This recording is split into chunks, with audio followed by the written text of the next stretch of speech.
नमस्कार दोस्तों, मैं हूं मानव सिन्हा और आप देख रहे हैं एक ऐसा TV show which will satisfy your hunger for everything automotive right at one place because you have tuned into the Times Drive show. हर बार की तरह इस बार भी हम लेकर आए हैं एक एक्शन पैक्ड लाइनअप। तो जल्दी से बिना किसी देरी के नजर डालते हैं कि क्या आने वाला है आपकी ओर over the next half an hour. We'll start off with the Range Rover Velar, which has received the autobiography variant. We'll find out just what this treatment brings to the table. साथ ही में नजर डालेंगे Suzuki की नई Bergman पर, which is the scooter for everyday buyer. We'll find out what's new and whether it's worth the money. And finally, we also travel all the way to Guwahati to get our hands on the new Royal Enfield Guerrilla 450 Apex and tell you if it's something you should consider. तो जैसा कि आपने देखा, काफी कुछ आने वाला है आपकी ओर. And yes, I am being accompanied by the iconic Mercedes G-Wagon. Now, the Mercedes G-Wagon, this combination of model name and brand name is iconic. It's one of the most power-loaded brand names that you can think of. There's another brand name which is also iconic. It's called Range Rover Autobiography. Although this time, it has been given to the Velar nameplate. I'm very curious to find out just what's going on over here. So let's head on over to Dhruv Paliwal to find out more. अब मैं पिछले 2 दिनों से ये गाड़ी चला रहा हूँ, the Range Rover Velar autobiography edition. And अगर मेरे को 2 ही शब्द चुनने हो इस गाड़ी को डिस्क्राइब करने के लिए, then I would pick the words old money. अब ऐसा क्यों कह रहा हूँ? Well, यही बताने वाला हूँ मैं इस वीडियो में। Hi, my name is Dhruv Paliwal. You're watching Times Drive. Let's get rolling.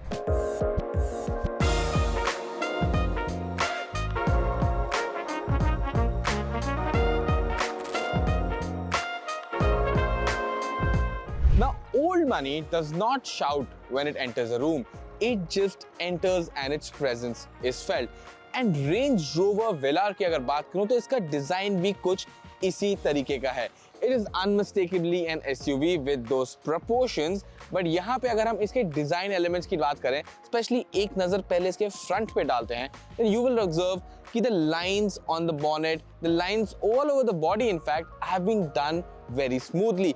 अगर हम बात करें यहाँ पे तो डिजाइन सिर्फ एक जैसा नहीं है. There are some intricate patterns जैसे कि ये grill and the lower air dam जिनको फ्लैट सर्फेसेस के साथ बहुत अच्छे से मिक्स किया गया है.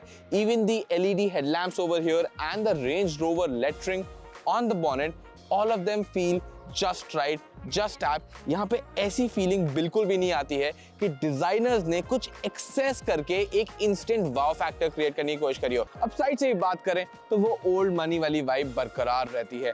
एलॉय व्हील को ही देख लीजिए, 20 इंच का है, बड़ा एलॉय व्हील है, बट गाड़ी के डिजाइन के साथ it just integrate seamlessly. Specially this dark colour with this body colour of the Range Rover Velar, I think it works really well. Another thing that really looks nice on this car is actually the silhouette, how it kind of slopes towards the back in a straight line. Reduction design इसे कहते हैं. एक काफी अच्छा elegant design लगता है side से देखने में. पीछे भी देखेंगे सॉलिड ब्लॉक डिजाइन्स का यूज किया गया है. बहुत ज्यादा इंट्रिकेट एलिमेंट्स बनाने की कोशिश नहीं करिए.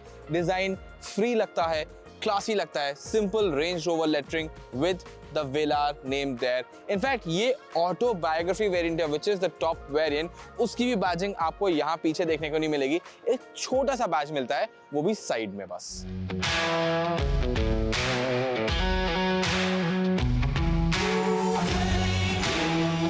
अब रेंज रोवर वेलार के इंटीरियर में the old money story continues. एक नजर में शायद से ऐसा ना लगे कि यहाँ पे एक्सपेंसिव प्रीमियम चीजों का यूज किया गया है, लेकिन the moment you step inside and start touching things, that is when it becomes really apparent that this cabin is entirely made up of premium material. Even the A pillar that's been lined with a material Alcantara like suede like material जो आपको sun blinds पे भी देखने को मिलेगा, roof पे भी देखने को मिलेगा. यहाँ पे मैं बात करूँ सेंटर में तो ये wood veneers जैसी फिनिश यहाँ पे आपको देखने को मिलेगी जो सेंट्रल एरियाज को कवर करती है. काफी प्लेन सिंपल डिजाइन है, मोनोलिथिक फील होता है. हैंडल बार की बात करूं डोर ओपनिंग के लिए, even this has a brushed metal finish to it. I'm really impressed by how Land Rover has given the Velar such a premium feeling cabin that does not look good but also feels premium to the touch. जो premium materials की मैंने आगे बात करी थी, वही treatment आपको back of the cabin में भी देखने को मिलता है. One example is this. ये सीट का बैक है. जनरली बहुत सारी एक्सपेंसिव कार्स में भी आपको ये प्लास्टिक की फिनिश में मिलता है, but here it has a plasticky feel to it, but when you touch it, it has a very soft touch. Another thing, this car gets 4-zone climate control amongst a plethora of features that are there. And पीछे के occupants simply इन dial से अपने लिए temperature adjust कर सकते हैं and उनको वो हवा उनके individual air vent से यहाँ पे आती रहेगी. बात करूँ, एक फीचर मुझे जरूर यहाँ पे मिसिंग लगता है, which is एक सन ब्लाइंड जो आज की डेट में इंडिया में बहुत इंपॉर्टेंट होता जा रहा है. If we talk about the overall seat comfort, attention has not just been paid to the first row.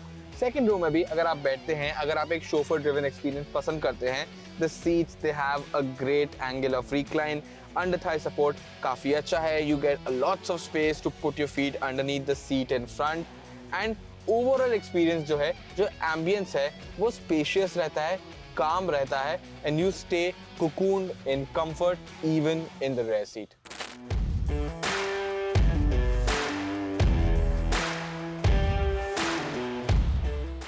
अब मैं आ चुका हूँ रेंज रोवर वेलार की ड्राइविंग सीट में. And first of all let's start with the obvious. We are driving the petrol version here, so it's got a 2-liter inline-4 turbocharged petrol engine. Makes about 257 PS of power and 365 Newton meters of torque. When we are talking about the Velar offering that old money experience, हम यहाँ पे refinement chase कर रहे हैं, हम यहाँ पे elegant sophistication chase कर रहे हैं, and in that regard, the Velar's petrol powertrain, I think it is a gem of a unit. And if you do get into a bit of a sporty mode and मन कर गया कि गाड़ी थोड़ा भगाने का, so even when this engine starts rushing towards the red line, the sounds that emit from it are really sporty and grunty to hear, and they really put a smile on your face. So it's not outrightly noisy or anything like that, but it is a nice sounding note. So I think this engine, if you don't really want to hustle it, there are 3 different driving modes around here. You've got eco, you've got comfort, you've got dynamic. I've driven for most of the time in comfort mode, and that's where things kind of stay optimal. When you switch it to dynamic, the throttle response, it sharpens up a little. As far as the steering is go, there's a little bit more weight added to it, and even the suspension that firms up. Eco mode में, I'll just say this one thing, throttle response है बिल्कुल ही dull हो जाता है. Car still remains drivable, but it is best reserved if you are trying to eke out a bit of fuel efficiency. एक note यहाँ पे, let's give to the 8-speed automatic transmission on offer as well. It is quite a smooth shifting unit. यहाँ पे आपको transmission के लिए भी अलग से एक स्पोर्ट मोड दिया गया है, which you can just pull back on the lever and apply this. And what this does is that जो automatic RPMs pre-decided होते हैं gear changes के लिए under usual driving conditions, उनको थोड़ा bump up कर देता है. The gear shifts, they become a little bit more quicker, and comfort कोई खत्म नहीं होता, but yes, if you do keep it in drive mode, the shifts are almost imperceptible. आपको feel ही नहीं होती है कि गाड़ी shift कर रही है. जब आप ट्रांसमिशन को स्पोर्ट मोड में रखते हो, वहाँ डेफिनेटली थोड़ा सा फील होता है कि शिफ्ट आ रही है, but then it does add to your sporty driving experience. Apart from that, मैं एक और चीज कहना चाहूंगा कि जो एयर सस्पेंशन है इस गाड़ी में, first of all it maintains a nice ride and handling balance over here. When you are entering the car automatically lowers itself, so it's easier to enter the car. And then once you close the door and you getting off to start driving, वहां पे गाड़ी अपनी normal height पे वापस आ जाती है. And अगर आप ऑफ रोड जा रहे हैं, सो इसकी हाइट और भी ज्यादा बढ़ाई जा सकती है. चाहे इसका डिजाइन ले लो, चाहे इसका इंटीरियर क्वालिटी ले लो, चाहे इसके फीचर्स ले लो, चाहे इसका ड्राइविंग एक्सपीरियंस ले लो, it has been perfected, it has been honed, and all of these things come together to deliver an experience जो बिल्कुल ही सोफिस्टिकेटेड और एलिगेंट फील होता है. 2026 हो गया है, this car is still in its first generation. एक दो फेसलिफ्ट हुए हैं, थोड़े बहुत डिजाइन चेंजेस, मैकेनिकल चेंजेस जरूर आए हैं, but the car is still in its first generation. And if you park it next to anything on the road, you cannot call this an old car. It fits in seamlessly well, and in my books, that is the ultimate definition of old money. So that was the Range Rover Velar autobiography. अब चलते हैं two wheelers की दुनिया की तरफ जहां Suzuki लेकर आया है नई Bergman Street. Now the Suzuki Bergman scooter continues to exist. It was there before as well, but the Bergman Street fits right in the lineup with a new design language. It's also torquier than before, as we find out with Amber Banerjee up next, who's got his hands on the scooter and telling you all about it. Hello and welcome back to another video guys, and आज मेरे साथ है the all new Suzuki Bergman Street Scooter जो इस 2026 में अब facelift हमारे सामने देखने को हमें मिल रहा है. In this quick video, I will give you a quick walk around of the all new scooter. I'll give you all the details on what all has changed and what has remained the same as well. So stick around.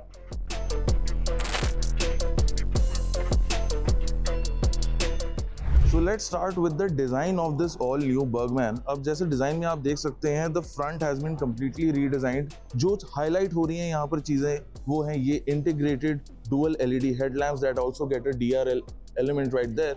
और ये एक बड़ी सी smoked windscreen which will come in really handy out on the open roads or expressways or something like that. Suzuki ने 2018 में scooter launch किया था and तब से they have sold over 1.1 million of these. अब इधर नीचे आपको देखने को मिलेगा the 12-inch alloy wheel with the front disc brake. 12-inch alloy wheels is there at the rear as well.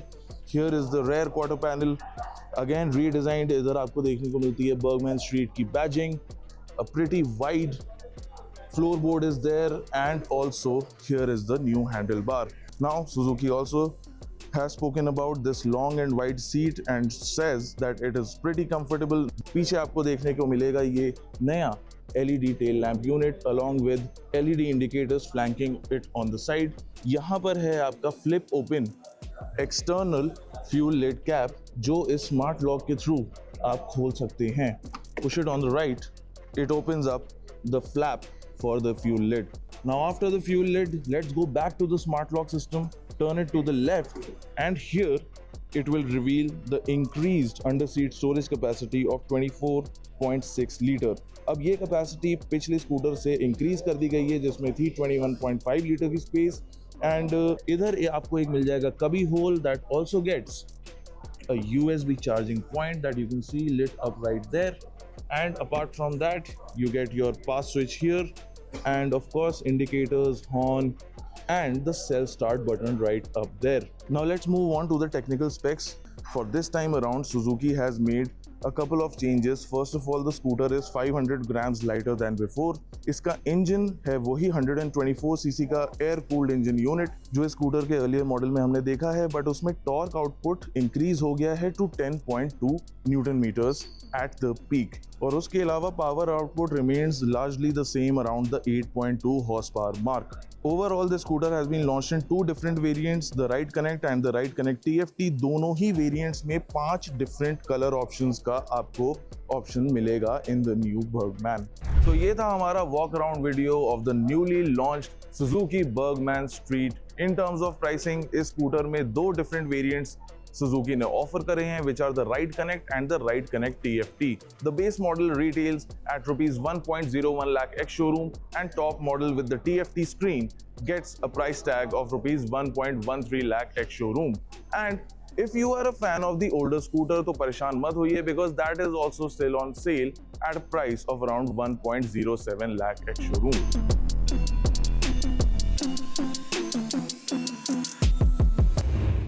और इसी के साथ वक्त हो चला है एक छोटे से ब्रेक का, बट बने रहिए हमारे साथ because once we are back आपको लेकर चलेंगे गुवाहाटी, जहां पर हम आपको बताएंगे everything that you need to know about the new Royal Enfield Gorilla 450 apex.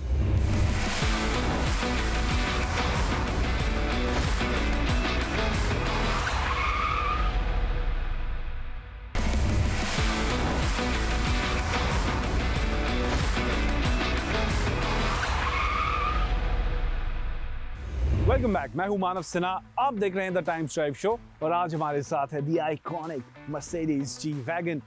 जैसा कि हमने प्रॉमिस किया था before going for the short commercial break, it's time to take you to Guwahati where we got our hands on the new Royal Enfield Gorilla 450 Apex. It's now sportier than before, looks slightly different too, and to tell you all about it, here's Dhruv Paliwal up next. Royal Enfield Gorilla 450. Now this motorcycle was launched in 2024 and 2026 के रहते ही इसमें एक update आ गया है. Why has that happened? Well, there were a few things that people wanted on this motorcycle. They had been telling Ari, and Ari has listened, and they've launched the Gorilla 450 Apex. Now, what does that Apex addition to the name mean? That's what we're going to be talking about in this video. What are the changes? What's the riding experience like? यही सारी बातें आज हम करने वाले हैं.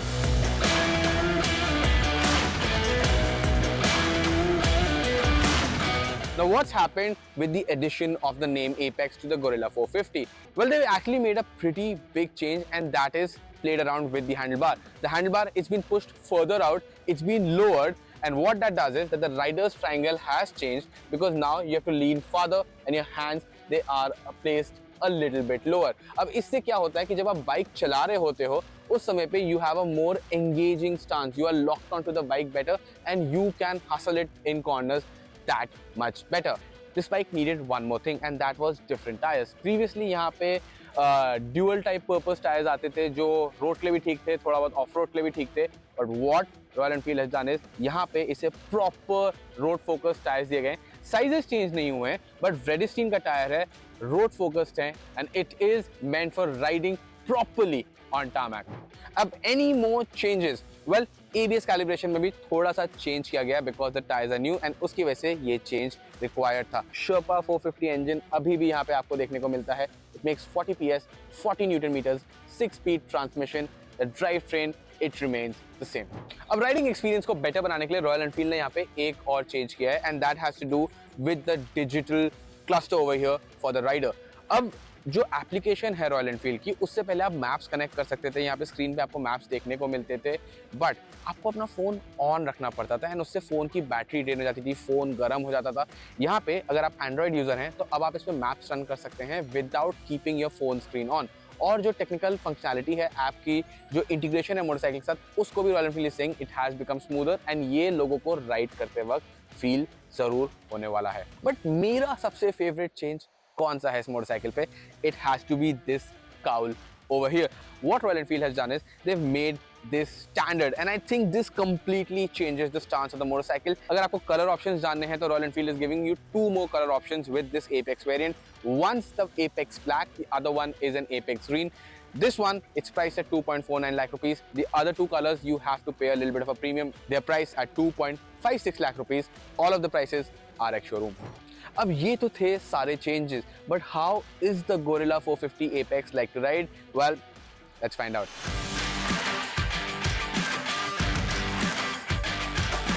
Gorilla 450 Apex को चलाने की बात करें तो सबसे बड़ा चेंज तो यहाँ पे हैंडलिंग के फ्रंट पे ही है, क्योंकि हैंडल बार को और लोअर कर दिया गया है and it's been pushed farther forward as well. आप थोड़ा सा और लीन फॉरवर्ड करते हैं जब आप मोटरसाइकिल पे बैठते हैं. टायर्स जो हैं Vredestein के हो गए हैं, ये भी काफी हेल्प करते हैं. बाइक की कॉर्नर्स में स्टेबिलिटी भी बढ़ जाती है एंड राइडर्स को ज्यादा कॉन्फिडेंस भी यहाँ पे देखने को मिलता है. ओवरऑल हैंडलिंग पैकेज की बात करें, the Gorilla 450 Apex is a wonderful edition. Low end में इस इंजन में ज्यादा कुछ पावर आउटपुट देखने को नहीं मिलता है एंड आप ट्रैफिक में शायद से बाइक गति से स्टॉल भी कर दो, बट मिड रेंज की बात करें और टॉप एंड की तरफ बात करें तो वहां पे this engine really comes alive. It has a healthy amount of output. But एक चीज है, ये इंजन सारे काम करता तो है बट कोई भी चीज इस तरीके से नहीं करता कि आपको याद रहे. So it is not a very good engine in one regard, but it does all the jobs pretty well. And with that, we've come to the end of this edition of the Times Drive Show. उम्मीद है आपको हमारा episode पसंद आया होगा. अगर कुछ कहना चाहते हैं, कुछ बताना चाहते हैं या हमारी टीम के साथ जुड़ना चाहते हैं, then make sure you reach out to us on the Times Drive social media handles.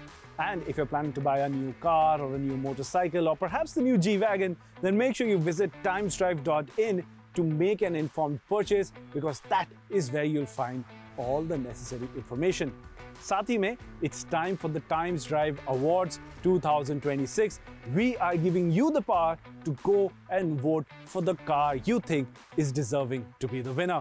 Make sure you go to Times Drive Awards on the timesdrive.in website to cast your vote. इसी के साथ मैं आपसे विदा लेता हूं. I'll catch you same time next week only on the Times Drive Show.